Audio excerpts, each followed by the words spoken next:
Never fear, the man of tomorrow is here and ready to keep on podcasting, baby. I don't know, how many podcasts do I do these days? Anyway, boy, I read an interesting story. In fact, at some point, I'm probably going to talk about it. It's from the New York Times. Won't hold that against it. But it was talking about peak podcasting, and that eventually there has to be some kind of a shakedown, a reckoning, as it were. That podcasting has gotten to the point of where blogs were, where everybody had a fucking blog, and then the whole blog ecosystem effectively collapsed, save a few that kept on going. Well, the same thing's going to end up happening to podcasting. Let me assure you that this is one show Sovereign Tech and really the entire network of Zomia ONE, which is going to continue to grow. Okay, this is an experiment. It's something it's more than an experiment. It's going to keep going. But this is something that is, we're going to keep adding stuff in, just, working things out with other hosts and stuff like that. And anyway, it all comes to fruition eventually. So 2019 has been a hell of a year. But again, let me guarantee you, Sovereign Tech, Zomia ONE, all that, not going anywhere. Never. I plan on doing this, frankly, the rest of my life. So if you want to help out with it, I've reached out to a few people and there have been a couple that have been very gracious. Please feel free. July has been a pretty wild month. So if you want to help guarantee that this does not become a part of any pod fade, I would definitely, and I've posted on Twitter about it and everything, please feel free. Of course, the PayPal address is the same as the main show address, which is bbs@sovereigntech.com. And of course, there are on main episodes and even on my Twitter, you can find, Bitcoin links and all of that if you want to help keep this machine going round and round. But, and I would really, really appreciate it. We could certainly be used this month. So, all of that said, and again, thank you to those who already have and those who are planning to. It's really been a huge, huge help. But the man of tomorrow needs you, baby. Woo! All right. Now, let's get into, this is, of course, your Wednesday. I was going to say Patreon. Did I already say Patreon once? You get so used to saying that for years. You really do. And then, anyway, I'm really excited. Podbean is putting in more and more features. I know I've heard some complaints about the Podbean app, but fuck, I got to tell you, the amount of features and everything that Podbean is allowing me to do, especially at a very granular level as a podcaster, I couldn't imagine going anywhere else. The one feature I wish they'd have, and I'm with you, I wish that they had custom feeds for the underground content, for the stuff behind the paywall. That way you could use it in whatever app you wanted. I really wish that would happen. I get the sense that they might make that happen because they appear to be trying to match Patreon pound for pound, feature for feature. And I can't wait for the live streaming to start because, I am going to take full advantage of that.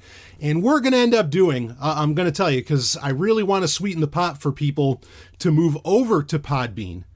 We're going to end up doing multiple of these live hangouts per month. I love doing the live hangout format, and a lot of the questions I've been getting lately, we'll talk about this a little more later, but a lot of the questions I've been getting lately have to do, or are often in response to other questions, and it'd be great if we could just have that live dialogue. And also it'd be great if you're the ones asking me. That way I don't sound just totally batshit insane for bringing it up. Not that I'm afraid of sounding batshit insane. But again, we'll talk more about that later. So why don't we get into our questions? No need for a lot of shop talk here. Okay. So here we go. Hey Stallion, recently had a story from Salon show up in my Google Discover feed. I know. And come on guys, really Google? No, I'm kidding. Yeah. That Google Discover feed, sometimes I accidentally look at mine and I still think it's a total fail. I really do. I never really feel like I'm getting, and it doesn't matter how many times I switch off Screen Rant, don't show me content from Screen Rant. It still shows me content from Screen Rant and all these other bullshit sites. And again, I never get anything about anarchism. There are subjects, we know this now, there are subjects that the Discover feed will never show you content for. We know it. Like it's a fact. So that Discover feed, fuck that shit. And the news feed isn't going to do you much better. You know, in the news app, which I've also, you know, sometimes I check out and use. Yeah. Anyway, so okay, let's continue on with the question here. Let's see. So there's a story in Salon, and it was about, quote, the most secure way to surf the web, end quote, which I thought was a bold claim. But it was talking about a browser I'd never heard of before called KeepSolid Private Browser. What does Savzu make of this one? Is this what we've been looking for this whole time, or is it just another browser with a built-in VPN? I did think it was interesting that you have to pay for it. Keep up the incredible work. Thank you. And of course, like I said, with of course the help of you know, patrons, underground members, and donations, yes, I can keep up the great work. So. Or the incredible work. Thank you. That's even kinder. Yeah, you kind of, honestly, you pegged this one already, question asker. And not that surprises me. I know I have the most intelligent audience in the world, and I'm not kidding about that. This is basically a Chromium-based browser with a VPN, and it's really, so I looked up the Salon story just to see, that's gotta be native advertising. I don't think it said it was native advertising, but that has to be like a paid for placement for this fucking browser. And they don't really say it at all in the, you know, like in the story itself, but it seems pretty clear that this is just, you know, using that 95% open source Chromium code. That's all this really is. And again, it's more concentrating on mobile. Now, if you'll notice, okay, like you said, it was a paid for browser. Really all you're paying for, because that would be horseshit if somebody just like put a bunch of technologies into an already open source and totally free browser like Chromium. Okay, well, so is Chrome, technically free. You know, free as in it doesn't cost USD. Of course, it costs a whole shit ton of other things that you know, most people don't think about, and it are maybe worse than it costing USD. But basically, when you have to pay for it, so I think I saw in the Salon article, it was like $29 if you go through Salon, or it was like $50 if you pay for it normally. I mean, there's nothing wrong with a paid for browser. Again, I think Firefox is going to end up doing this. In fact, I got invited to only because I was in the test pilot program. I got invited to Firefox Preview, which is a new version of Firefox for Android, which uses the new engine, the Gecko View engine, which I'm guessing is some kind of a fork off of Quantum, because you know, both Firefox on desktop and on Android. Now on iOS, you can download Firefox, but that's just using, you know, WebKit. You know, it's just using what Apple allows, right? They don't let you use like a completely independent, you know, browsing engine for that. But so it's just a skinned version of Safari, really, after a fashion. But anyway, the Firefox Preview, yeah, it has Gecko, or it's using Quantum across, you know, both desktop and Android for Firefox. Now, Firefox on Android was using Quantum, but I don't know, maybe it was like killing the battery or something, and they had to come up with another version of it. But I looked at it, I looked at Firefox Preview, and it's interesting, but understand that, as we've talked about on Sovereign Tech recently, just in the past month or so, Firefox is probably going to come out with a premium version of it where you are going to pay for it. And one of the things it's going to offer is a VPN. Now, that's a very similar model, I think, to really what KeepSolid is doing here, because really all you're paying for with KeepSolid, and it's only like Salon, and I read the article, and I saw what you meant where you quoted the most secure way to surf the web. I mean, that should, and it said might, I think, at the beginning of the article, and it's a good thing it did, because otherwise you could probably sue them, because that is so easily disproved that it's not even remotely the most secure way to surf the web. Okay, so it's a web browser that on mobile has a built-in VPN. Woohoo.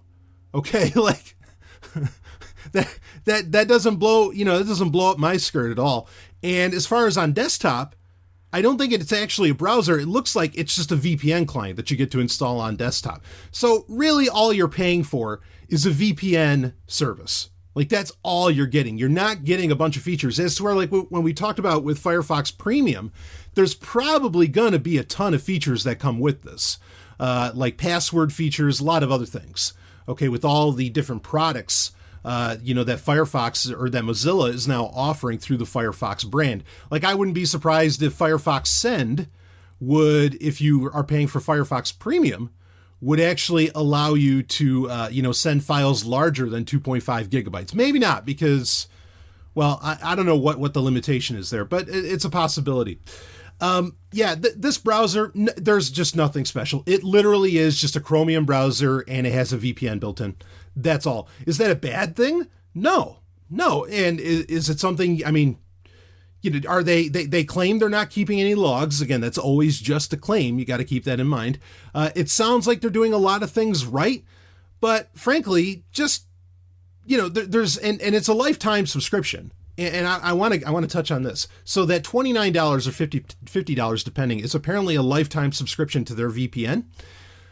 I worry about that. Like that's no VPN should just cost that much. So it's a roll of the dice of whether or not this is going to be actively developed going into the future. Or maybe they're going to try and copy, maybe this is just like, because I hadn't heard of them before. Okay, it seems like they've been around for some years, but maybe they're a different company or something. I don't know. But I wouldn't be surprised if they might try to copy whatever Firefox does later this year with Firefox Premium. Firefox has far more interesting things coming down the pike anyway. Like they're talking about having a Tor add-on that will allow you to, it's not going to be built into Firefox, but it's going to be an extension or an add-on that you could just easily install onto Firefox. And then, you can just click a button at the top right or wherever you put your, because you can customize Firefox however you want, wherever you want to put that, your add-ons, just click on it and then it turns it into basically a Tor connection. I mean, that's dynamite. Like that's the kind of thing that's going to happen. And even just that puts Firefox above and beyond anything that KeepSolid's doing here. So again, I mean, there's not even a whole lot of information to find out about KeepSolid. This is very, I mean, that claim, they should not have allowed for that claim to go out. Like never, no company should ever really say that. Right? That, I mean, even like the Signal app doesn't say this is, like the most secure way to communicate online or something like that, because no one worth their salt is going to make a claim remotely like that. So again, nothing really special here. If you want, I mean, what I would do, if you really want to, if you want to surf securely on the web, do one of two things. One, you could just download the actual Tor browser, right, which is out of alpha now. It's out of beta. It's fully released, or it has a stable release. So you could download, the Tor browser and use that if you want. Or, you could just, get private internet access, and, pay for an actual VPN service that's going to encrypt everything that goes down on your phone anyway. And we'll do the same for you on desktop. And then you could keep using Firefox or whatever. Those are really those are the way to go. I don't think like buying this browser isn't going to do anything for you. And it's annoying in that, a browser feature that a lot of people are looking for is cross-platform. Like they want their experience, say on their phone, to go over to their desktop, vice versa. And this basically wouldn't allow for that. So it seems like I don't even know what they're doing. I mean, I don't see anything wrong with it, but I just think you're going to run into issues, that people are expecting from a modern experience or from a modern browsing experience, in our mobile connected world, Now, I mean, another couple things you could do. I mean, the other thing is that, like, say if you're using Google Fi, you can turn on your VPN on Google Fi. And then, you don't even have to think twice about this sort of shit. I mean, Google's going to collect it all, but then, well, you're taking KeepSafe at their word that they don't collect anything. But regardless of that, again, I'm not, fuck Google. Don't confuse me on that. Opera, similar thing. Opera has a built-in VPN, and that's free. Now, granted, all of that is going to a company in China, and who the fuck knows, I mean, they claim that it's anonymous, but who the fuck knows who sometimes they might turn that shit over to. But, maybe it's better that it goes off to the Chinese than someone in America. But regardless, I mean, that option's there too. I don't, there's not enough here to make this something that I think is like really worthwhile. Now, if KeepSolid reached out to me and said, hey, we'd like to sponsor your show, sure, but I mean, I'm going to be honest with the fact that there are, this is far from the most secure way to surf the web, and there are other ways to do it. Is this better than, fucking without a condom on the internet, if you take my meaning? Sure, it is that, but yeah, it's just nothing. There's nothing really special here. You'd be better off with even using Brave browser and some others that have a lot of built-in features anyway, and just pay straight for a VPN service, really. Okay, because yeah, I don't trust these you buy once unless the lifetime fee is in the hundreds of dollars. I really, really don't trust it. So anyway, let's move on to another question here. And actually, we're going to go to the email inbox once again on this one. And here we go. Actually got a couple of great emails from this absolutely wonderful lady who I know. In fact, I think she sent in the very first question to Sovereign Tech way back in 2012. Way back, and I know she's been listening forever. I've had the pleasure of meeting her. She's tremendous. She actually gave me some great feedback on recent episodes too. That yes, I am going to be implementing and take those. I no problem. Folks. I mean, I've lost quite a few patrons actually on Patreon, and they didn't just go and sign up for Podbean either. I've just kind of lost them. You control the content in a very real way. I am going to listen to my listeners about what you want because I enjoy entertaining and informing you around what you want to know. Okay, that's why I do a Q&A show in the first place. But if you feel like you're not getting the value out of, Zomia ONE Underground content, tell me what you want. Okay, and if it's something that I think, yeah, wow, this is fantastic or whatever, or again, for a Q&A, ask me the question and I'll get to it. Ask me. Don't leave. If people, financial situations change, I totally understand what that's like. Believe me. Okay. But you can control this. Just ask me the questions and, I'll talk about whatever the hell you want to talk about. That's why, I'm not asking you to pay me to hear my, yap flap. Okay. You could pay me because you got so much value out of the Q&A sections that I did on the show. It's well, let's open this up and, add in more time to where I can really, dive deep on a lot of this stuff. So please feel free. If you have, I'm open to all critiques. I am open to all of them, especially from the listeners, especially the longtime listeners. You people are the fucking best. I love you. You are my rock. You understand? And I mean, if you want to think of yourself as the rock, if you smell, sorry. But yeah, I love getting that kind of, those critiques. Some of the best ones, like Rob is, my co-host Rob for TIE Fighter Renegades. He's given me some of the best ideas for all kinds of stuff. And he's like, hey, you should do that, and I'm like, and every time I've implemented it, I'm like, God damn it, he was on, so please feel free to do that. Anyway. Yeah, and also, like I said, if you don't like the Zomia ONE Underground content, let me know. Give me feedback on that or ask me the questions that you want to know about, and I'll get into them. So, because a lot of questions over the past couple months, admittedly, I have tech questions here, but a lot of them have been a lot of entertainment, pop culture questions, and things like this. Look, folks, those were the questions that were sent to me, and that's what was in the hopper.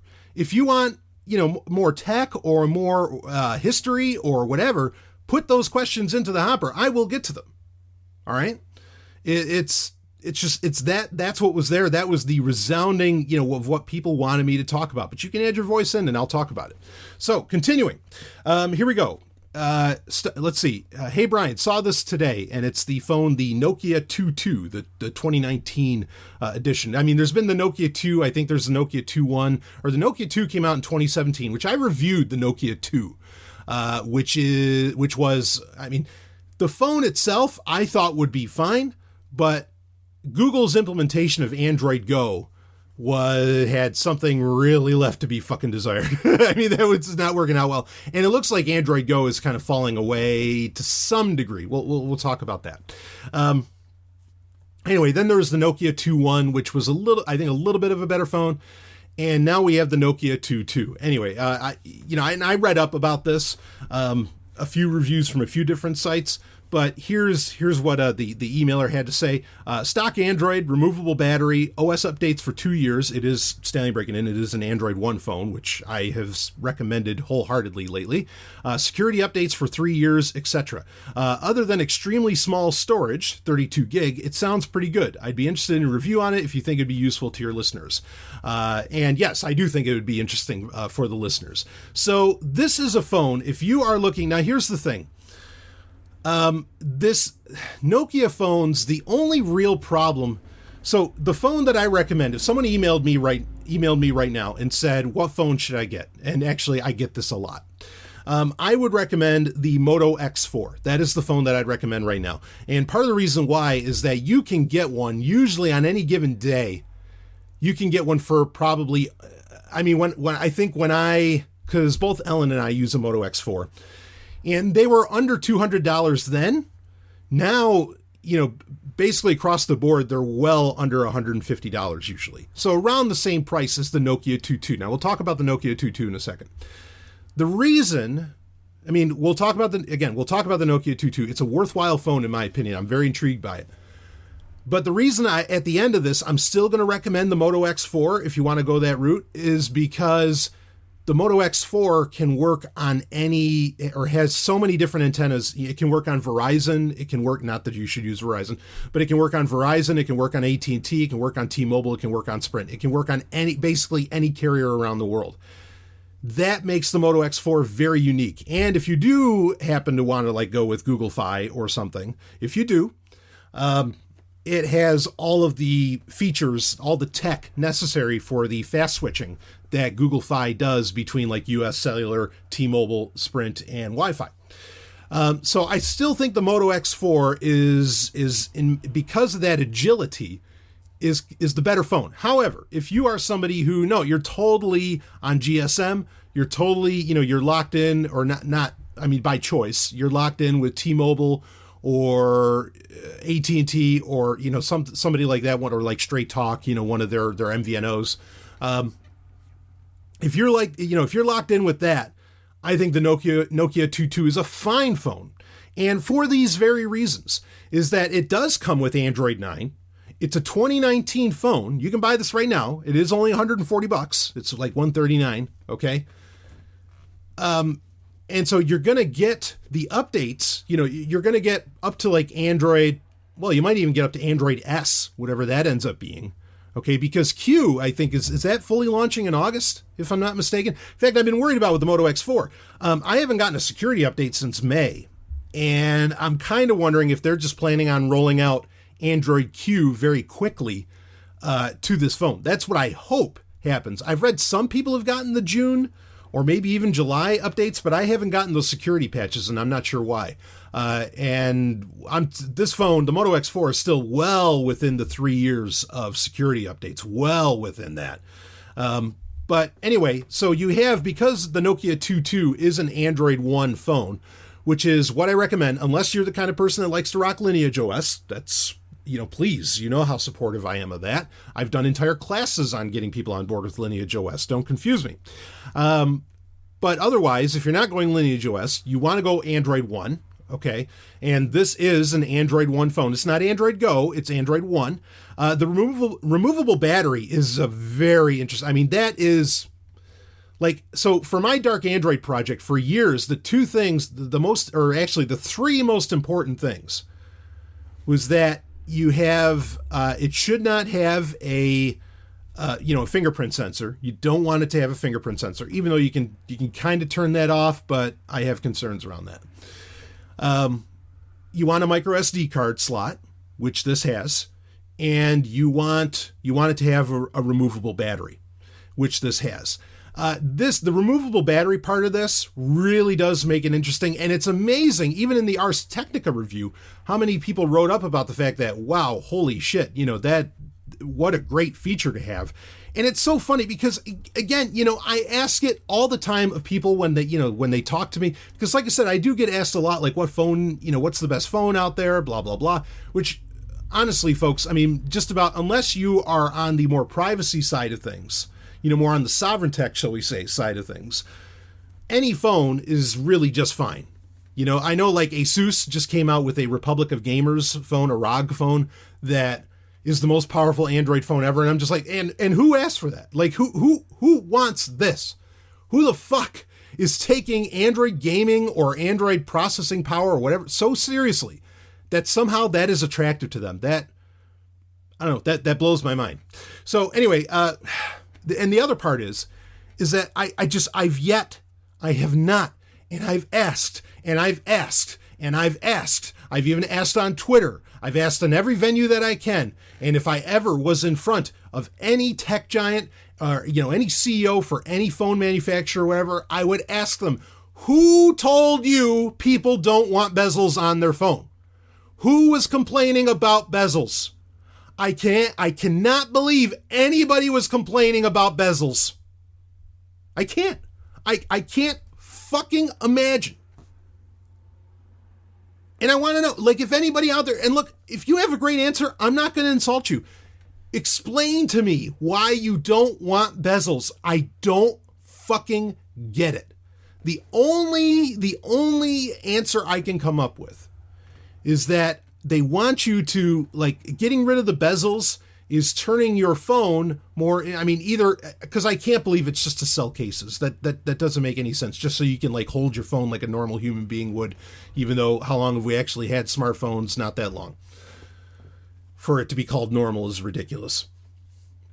But the only thing I can imagine is that they want it to become so thin and light that it feels like it just disappears. And this is and eventually it is just going to disappear, and you're going to be dealing in a more AR future, like, augmented reality future. And that with the phone having less and less bezel, augmented reality and reality, when you hold your phone up, kind of meld, and it's just, kind of predictively programming you for that. It's the only answer I could come up with, but that's conspiratorial and way out there, very speculative.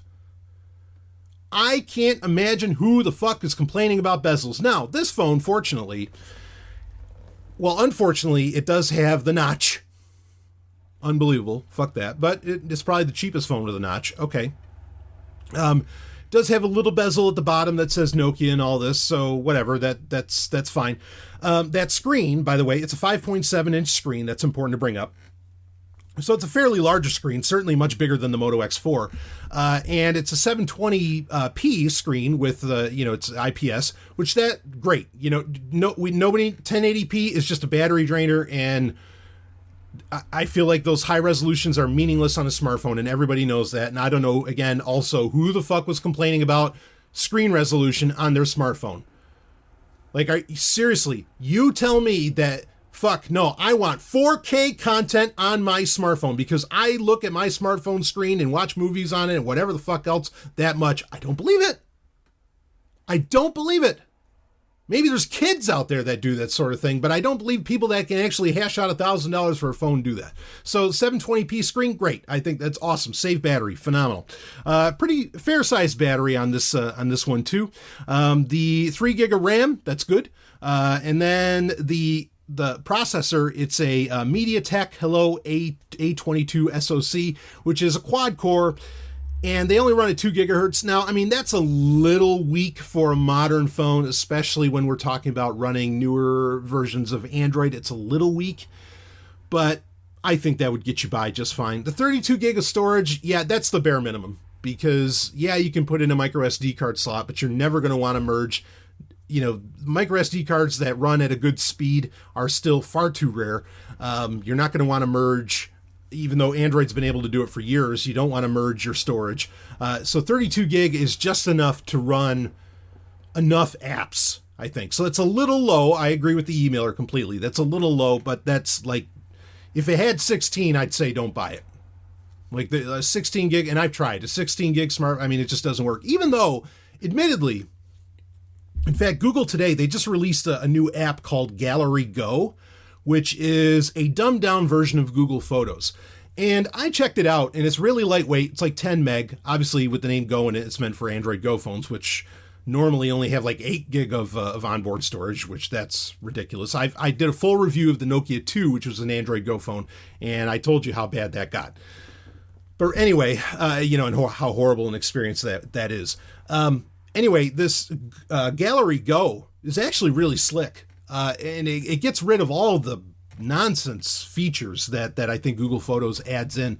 I don't like Google Photos. I've used Simple Gallery Pro for a couple of years now, just because Google Photos seem to take over every manufacturer's photo app, and I don't like how it handles folders and all this. But Gallery Go really actually does a great job. I was very, very pleased with that. So point being is that you can actually install a lot of Go apps that can give you the feature set you want. It won't exactly replace, like, get rid of all the other apps that are there, but I've said this with Android. I mean, you're by its nature, by the fact that Google, it's Google operated, you are sending a lot of data to Google. So using Google's apps, fuck Google again, but using Google's apps is a smart way to go, because they're going to have an integration into Android unlike any other, app or app ecosystem out there. So anyway, besides that, everything else with this, I think it's a fine phone, especially for the price. It might end up being, I've read reviews that said the camera sucks. I think that's a feature, not a bug. Good. The camera shouldn't, you want a camera that's shitty, that way, because all the cameras end up getting used for ultimately is for photos that get sent off to the NSA. So fuck that shit. And yeah, getting the security updates, and really Nokia, I can say, I used the Nokia 6.1 for a while. Nokia was very much on top of getting those updates out. They were very, very good about those updates. Maybe better than Motorola, of course, which is run by Lenovo. But anyway, so those are things to keep in mind with that. So I like this. This is, if you were looking for a new phone and you wanted to go on the cheap, I think this one is fine to go with. It might run things a little bit slower, but then, folks, it's a smartphone. This is not where, like, your world should be living and breathing, and where things should be that much on the line. In fact, I'm going to talk about it in an upcoming Sovereign Tech. Steve Gibson, I think I said this in another episode, but Steve Gibson had a beautiful little tirade on Security Now a couple episodes ago, where he basically said, he says, if my life depended on it, I would not communicate. Like, if I needed actual full-on privacy and encryption, security, the whole thing, I would not use a smartphone. They are not secure. We know that. It's just it, and it was so brilliant to hear that. I'm gonna play the audio or read the. I wrote down the entire quote. I actually shared it on Twitter. It was such a fantastic point from such an expert in the field. Because I say it and people are like, "Oh, this guy is just nuts," but you can't say that to Steve Gibson. Not when it comes to cybersecurity, not when it comes to security issues. Okay? So, anyway, I just want him, because I'm glad that he bolstered my point. Now, again, great phone. Nokia 2.2, I like it. I like everything that I see. If Android runs a little slow on it, I don't think that's that big of a concern. What do you want these things to do? It's just... and 32 gig, that's a little on the lower side, but you can put in the micro SD card, and then you can hold, you can put all your audiobooks and whatever else that you download. Most apps today that I've seen, media apps, allow for SD card storage. Like even Netflix for offline content, a lot of the other stuff, they all allow for SD card storage, and go for it, Boy, there's other conversations I could have around this, but I want to get to the last question and just, get to our album of the week, and we'll wrap things up. But let's get to the last question here. So here we go. Anyway, Nokia 2.2, go ahead and buy it. I still recommend the Moto X4 over it, just because of, again, its compatibility with all telcos, regardless of their, what kind of band they're using. But otherwise, I think the Nokia 2.2 would be a winner. I think it's a winner. And if you're locked into GSM, go for it. Like I have no problem recommending that. Okay, so let's go on to the last question here. First off, Rabbi Sovereign, thank you for having Ellen on the show again. Woo! You are welcome. Believe me. And she's really enjoyed a lot of the I mean, there's been a lot of great comments that have come, recently with Ellen being on. She really loves all of it. Anyway, she has been brilliant in every episode. Woo, I'll say too. I thought her question to you on I thought her questions to you on the last Q&A were important and ones I've been wanting to ask for some time. It feels like many times you have conclusions you want to say, but I don't know if you're too afraid to speculate or what. But I'm glad someone on this planet can draw them out of you. And then it says, haha. Okay, before I get to their actual question, let me comment on that. Yeah, and I've said this before, and I won't spend a ton of time on it. A few years ago, I would sweat a little bit going to some of my crazier conclusions. But every one of those things that I remember sweating has ended up becoming true. Like now everybody talks about how, I lost so many subscribers when I made the claim, and I said, like, look, I know that this is kind of crazy. What I'm about to say to you, you're not going to find crazy at all, because now even the mainstream media says this. Okay. The idea that Facebook is basically a country, that it's a nation, and the extent to which Facebook's reach was going to become, all of those things ended up becoming true. I got so much hate mail when I said that. And we're talking, this is back like 2013, 2014. Just saying Facebook is a nation. Like that just drove people nuts. And I don't exactly know why, because I thought it was fucking apparent at the time. And it just drove people insane. I mean, there's a lot of things. Now, I mean, some of my wilder stuff, especially when it comes to matters of, history and ancient history, yeah, those are going to be harder to prove one day if they ever do get proved. But regardless, a lot of my speculations, they do end up becoming true. But yeah, there are times where I would kind of hold back. And look, I do want to be careful to speculate, and I want to make it very clear that I am speculating with a lot of this stuff. But I don't think, and I don't know what it is today, but people, the people that all right, there are plenty of people that speculate that they don't even bother to try and differentiate between what is fact and what is speculation. But there are plenty of people who do, like myself, make it very clear what is fact and what is speculation and make a point of it. But where a lot of the problems lie, I think, are with the consumers of the information. And we see this in that, everything, like there is very little, nobody seems to have a critical eye anymore, because people are either basing what they think or what is going on, what the reality is. They'll base it upon a headline and not actually read the story. And headlines, we know, are terribly misleading, because they're just there to get you to click on the story, or they're the ones that won't differentiate speculation. You can say that you're speculating. You could say it 1,000,000 times, and they will treat it as, well, Brian Sovereign said this. He's crazy. No, I was speculating. And we're allowed to do that as long as we do it responsibly. And speculating responsibly is letting people know that you're speculating. But, it's another situation where, like, I get so much shit. I've even lost sponsors over it. Where, like, I'll say something and I made it very clear that I'm speculating, and they're like, "Wow, that's fucking insane." And it's like, okay, all right, well, whatever, like what can you do? So I don't have any real fear around that anymore. Whatever, I'll say what I say. I mean, Sovereign Tech, Zomia ONE, I mean, this is just the most independent stuff out there. It just is, because ultimately I'm willing to admit, and this is kind of going to get into the question that's being asked.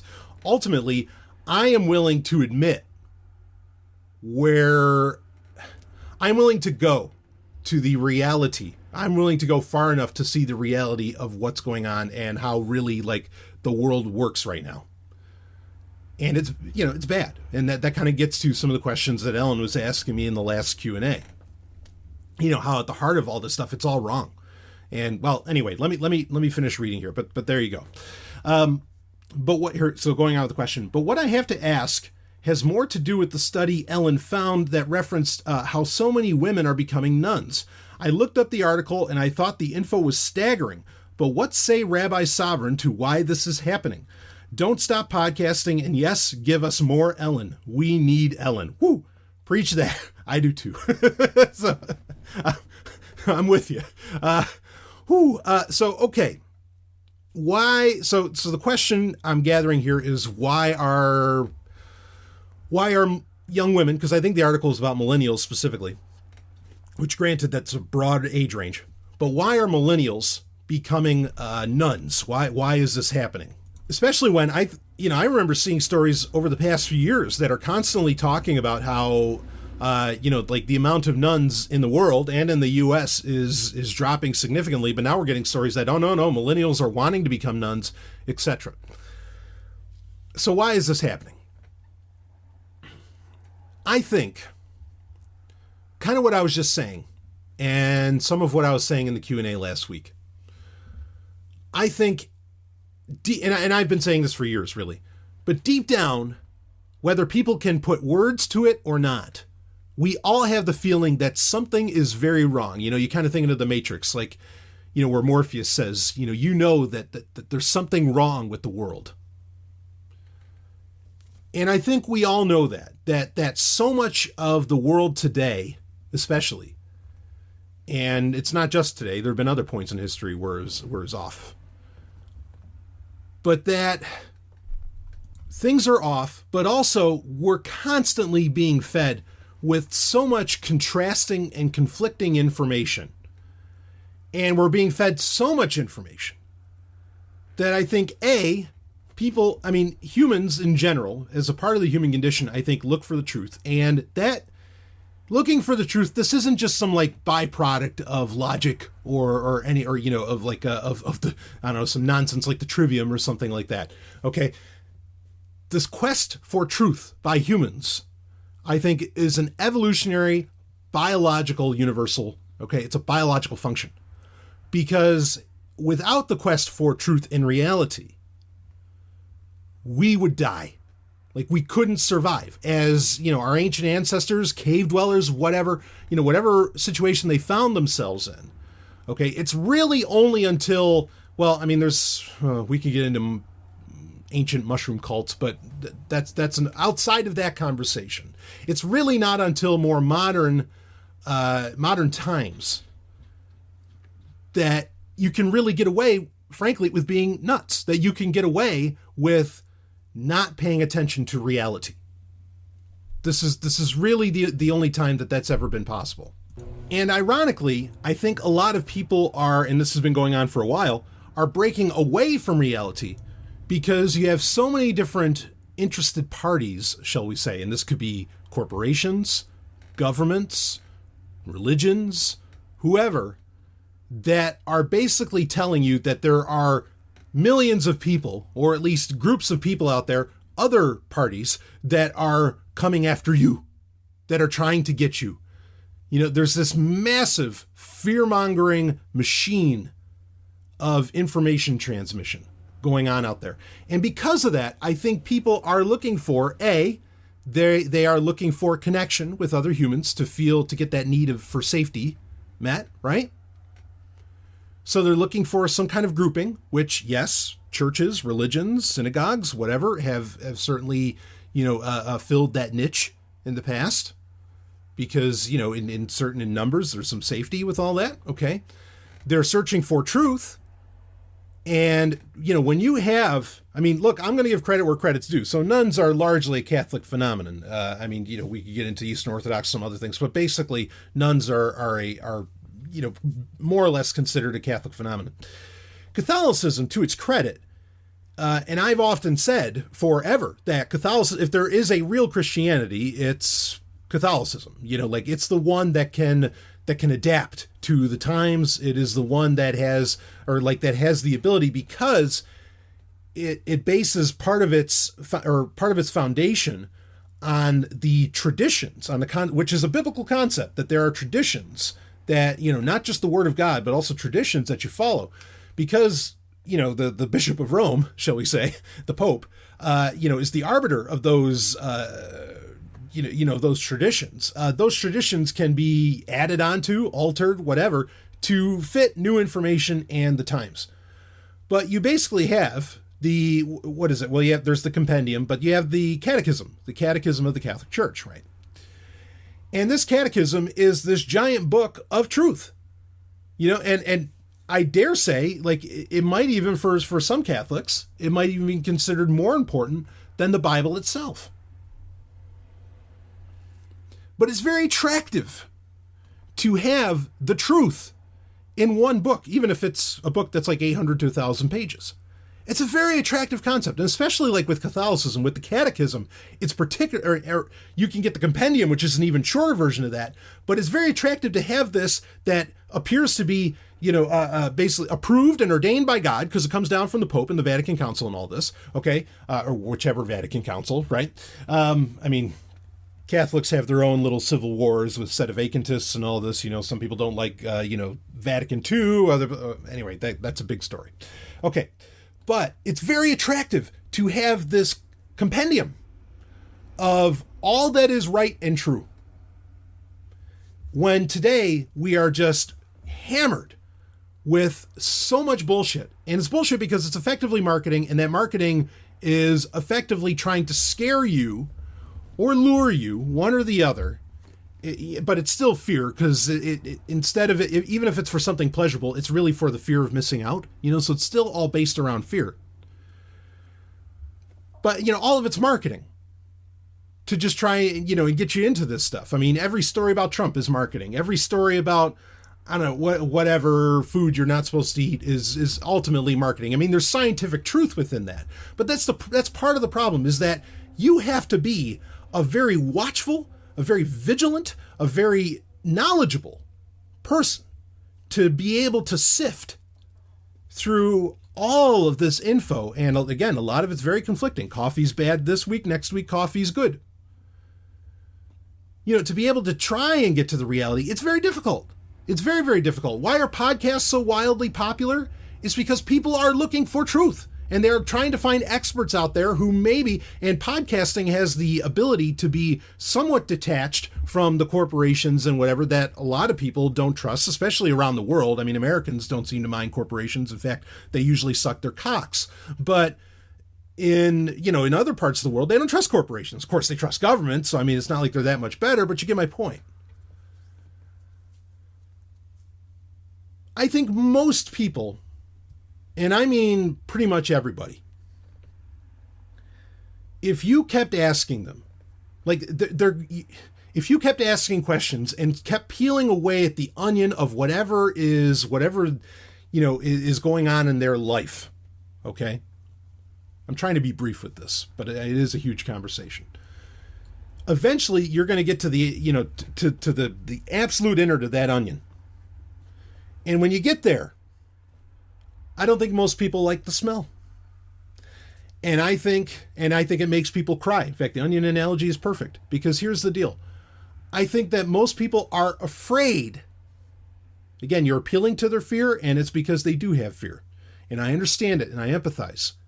They are afraid of that. If they keep trying to search for the truth, the real truth, if they keep trying to peel back and get to the real heart of reality of what it means to be human, of how the universe works and all this, when they get to the very end of it, they realize that so much of what they've been doing their whole lives is a waste, wrong.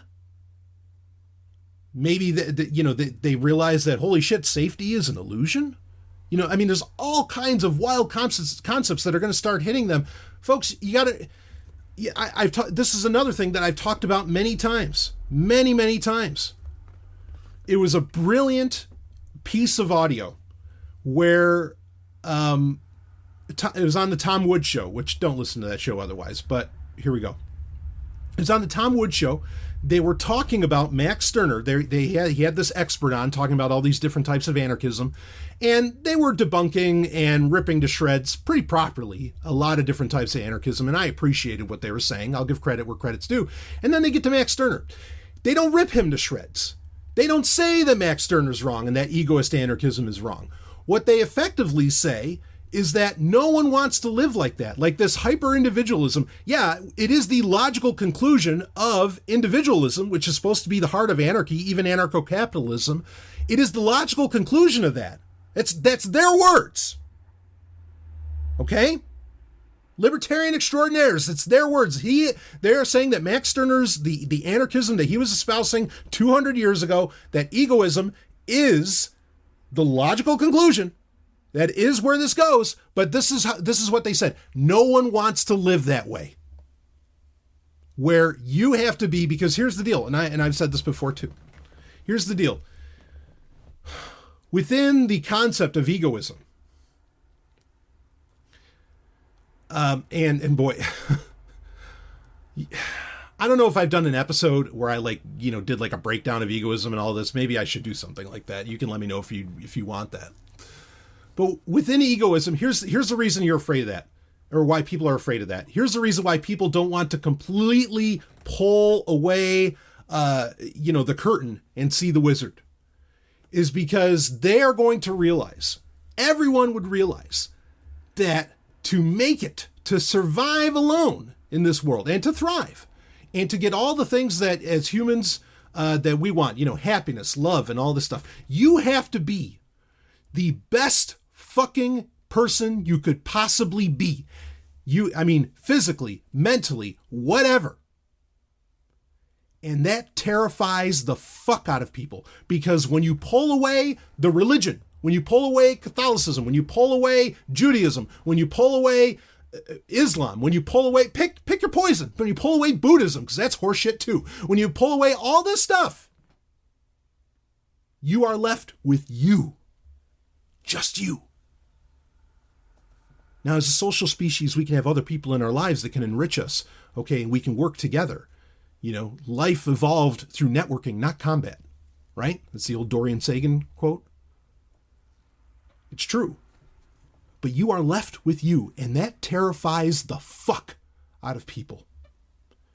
And because of that, and because of recognizing the reality that, holy shit, morality, all these other things, morality, the market, the blah, blah, blah. These things, they're all spooks.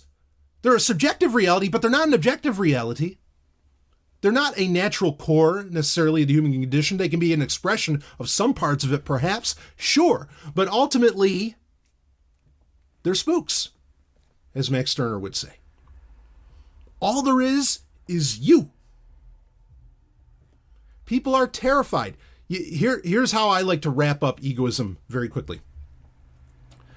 What's not nailed down is mine. What I can pry loose is also mine. The other part to that is that you are the most important person in the universe, but so is everyone else. That is a paradoxical statement, but that is the reality. There's a lot to expound on those two phrases alone. But that's about as simple as I could possibly, make egoism for you. But that's the reality. There's nothing else. And most people are terrified to face that. And so what do? They go to a book. They go to a body of people. They go, that have been around for thousands of years and say, well, this authority's been here. It couldn't have survived if there wasn't some kind of truth to it. So they must be doing something right. So I will follow them, i.e. the Vatican, Eastern Orthodox, the rabbis, whatever. Take your pick. But I think that's why. And I think today, millennials are so disillusioned over everything, because I think ultimately they are seeing more so than anyone, because they've been flooded with it more so than anyone, with just constant bullshit. Every story's bullshit, and they ultimately know it. Everything is a witch hunt. Everything is, it's all just crazy. And they don't want to deal with it anymore. They want someone to just come in and say, here is, they want their, what's that idiot's name who wrote, was it not Robert, I don't know, whatever, that the lobster guy, the guy that everybody was going nuts over. I couldn't care less about these fucking people, or your Ben Shapiro's or whoever. They want somebody to come down from that mountain and say, here's the truth. You don't have to worry about anything else. Here it is. Go ye therefore and do likewise. That's what they want. They want somebody to give them the rules, and they don't want to accept that there aren't any rules.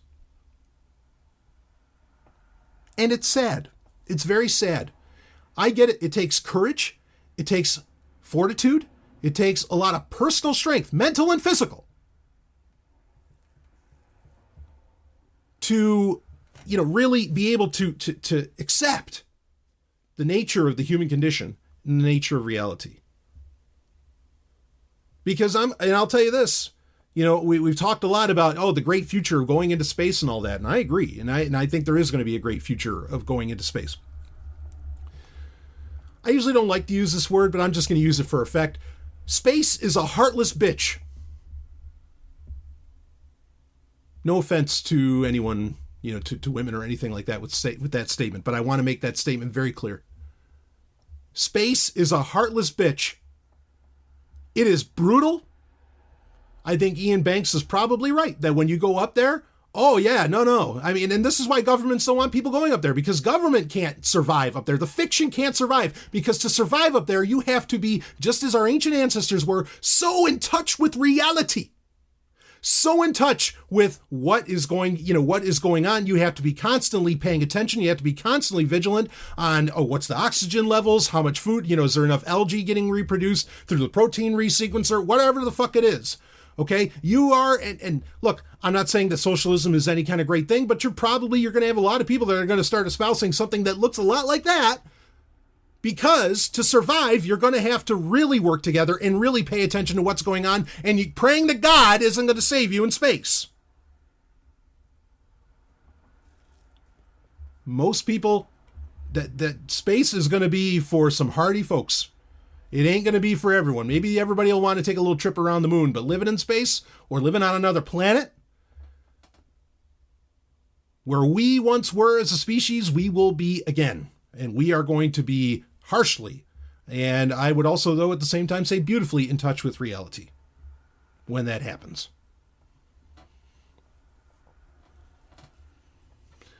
So, all that said, yeah, why do I think people are becoming nuns? Because they want something that looks like truth. They want a hard and fast set of rules, because they don't want to accept either A, that everything is fucking wrong. It's much easier to accept that, no, this is all the work of Satan, and we can save people and bring them in, and I will have lived a good life. Okay? Like, it's much easier to do that than to say that, holy shit, we're all living a lie. And it's not as simple as, all I have to do is like memorize what's in this book. All I have to do is memorize this verse, and I can go forward. All I have to do, according to Acts chapter 2 or whatever, is, say that Jesus is my savior and I get eternity. That's a very attractive proposition, is it not? It sure it is. Way better than saying, no, if I want to live a long life, I have to eat this way. I've got to do this. I've got to do this. I got to do this, blah, blah, blah. Much easier. And that's what I think is going on. It's just we're so inundated with info. We're so confused. There's so much conflicting information. And then the reality is that it's been wrong for not just since smartphones and the internet became a thing. It's been wrong for a very long while. And we have, I love those, those memes like of evolution, where the human gets to where he's upright and then he turns back around and says, all right, let's go back. We fucked up. Yes, we fucked up. And no one wants to admit it. And so they are running to institutions that seem to have historicity, that seem to have been here for a while, that have some kind of claim of truth. I think that's basically what's going on. So, okay, there's that. I really want to wrap this baby up. Your album of the week, let's make this quick. Your album of the week is Sabaton The Great War. Okay, so this Sabaton is a band kind of like Manowar, where they sing a lot about history and war. However, don't think that Sabaton's like necessarily pro-war. Granted, they kind of dress like that. But they're really, because they talk about the ugly parts of war and a lot of this other stuff. And I always think it's very interesting. I've been a fan of Sabaton for some time. Their concept album of The Art of War I thought was brilliant. This album, it's pretty good. It's stock Sabaton fare. If you know Sabaton's metal sound, you're not getting anything different here with The Great War. The 3-disc set is really cool, where you can just get the instrumentals on disc 2. And then on disc 3, they actually have Flora Jansen, who isn't she lead singing for Nightwish these days? I know she's been around for a while, but she does like these introductions to each song where she's explaining what they're about. Like the first track on the album is The Future of Warfare. Good song. But it's about the tank. and the Great War, of course, is World War One. It's about the tank, and she explains that it's about the tank. So if you want to get like some of the history behind each song, if you get the 3-disc set, disc 3, which is called the history version, will give you history on everything that they're singing about. Best song on the album is definitely The Attack of the Dead Men. You're going to hum that chorus for a while. It's pretty epic shit. It's a very tight album, though. I don't even think it's 40 minutes, which is kind of rare for bands of like the power metal persuasion. But I not one of Sabaton's best albums, but far from their worst. I might put this in like their top 3 or 4. I was very, very pleased with this album. I had been waiting for this one. But Sabaton, The Great War, get the 3-disc version because Floor Jansen's work is great on the 3rd disc. And yeah, you're going to like every song on there. Every song on there rocks, and you're just going to have a good time. Certainly great music for the gym. So go ahead and hit that up. Anyway, Sabaton, The Great War, that literally just came out last week in July 2019. So check that out. I'm going to try and get Sabaton on for an interview. In fact, I have a really great argument made by someone I was talking to about why you want post-album release interviews. So that way the fans have time to listen to the music. And then, you can have an interview and really like break it down and talk about it. And I'm looking forward to doing that on the Hard and Fast podcast, which more episodes of that are coming out very, very soon. So anyway, that's it. I'm going to wrap this baby up. I will see all of you on the other side.